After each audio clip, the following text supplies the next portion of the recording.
P3 విధానంలో వైద్య కళాశాలల నిర్మాణాన్ని కేంద్ర ప్రభుత్వమే ప్రోత్సహిస్తోందని వైద్య ఆరోగ్య శాఖ మంత్రి సత్యకుమార్ చెప్పారు. వైద్య కళాశాలల టెండర్లలో ఎవరైనా పాల్గొంటే రద్దు చేస్తామన్న జగన్ హెచ్చరికలపై మండిపడ్డారు.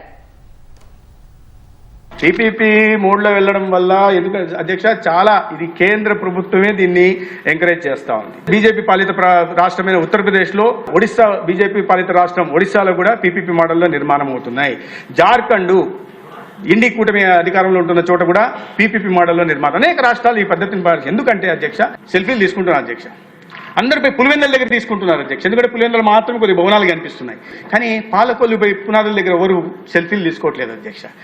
బాపట్లపై పునాదుల దగ్గర ఎవరు సెల్ఫీలు తీసుకోవట్లేదు అధ్యక్ష. ఏ పేపర్లో ఎప్పుడు రాసినా ఎప్పుడు మాట్లాడినా ఆ ఫోటో మాత్రమే చూపిస్తుంటారు, Pulivendula photo Pulivendula photo Pulivendula photo అని. మిగతా చోట్ల పరిస్థితి మేమంటున్నది అదే కదా, నిధులన్నీ అక్కడికే మళ్ళీ నిర్మించారు. ఈ టెండర్లలో ఎవరు పాల్గొనొద్దు, వస్తే రద్దు చేస్తా, నేను వార్నింగ్ ఇస్తా అంటున్నారు. ఏంది అధ్యక్ష, ప్రజాస్వామ్యంలో ఉన్నామా లేకుంటే పాలగాళ్ళ రాజ్యంలో ఉన్నామా నాకు అర్థం కావట్లేదు అధ్యక్ష. ఏంది అధ్యక్ష, రాష్ట్రం ఏమన్నా ఒక జాగీరా? ఎవరన్నా ఇష్టం వచ్చినట్టు మేము వస్తాం రద్దు చేస్తామంటే మీరు వస్తారో రాదో తెలియదు. 4 ఏళ్ళు మేము కళాశాలలు నిర్మించకుండా ఇలాగే ఉండి పేదలకి వైద్య విద్య అందకుండా, పేదలకు వైద్య సౌకర్యాలు అందించకుండా ఉండాలా?